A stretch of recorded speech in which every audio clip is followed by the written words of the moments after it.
So now, this problem po ay lumabas po ito sa ME board exam. So the problem states how many square feet is 100 square meters. So square feet or ganito.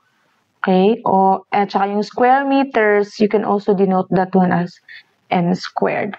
So take note that 1 meter is equal to 3.281 feet.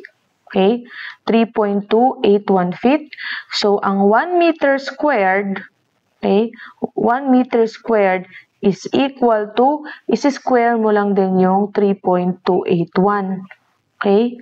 Isi-square mo lang din siya, which is equal to 10.76 feet squared. Okay?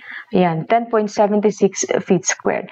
So, yung 100 square meters, so, bale, yung 100, yan, square meter is just equal to, multiply mo lang ng 100 times yung square meter, 1 square meter, which is 10.56 feet squared. Okay? So, bale, that is now equal to 1,076 square feet. Okay? So, yun yung 100 square meter.